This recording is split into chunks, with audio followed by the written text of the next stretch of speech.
ஒரே ஊராற்று ஒரே ஊரோடும் தள்ளாடும் என்னை தாங்குவானா?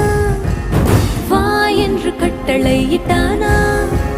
முத்தத்தில் கை விளங்கிட்டானா? கைதாகினாள் தேவசேனா.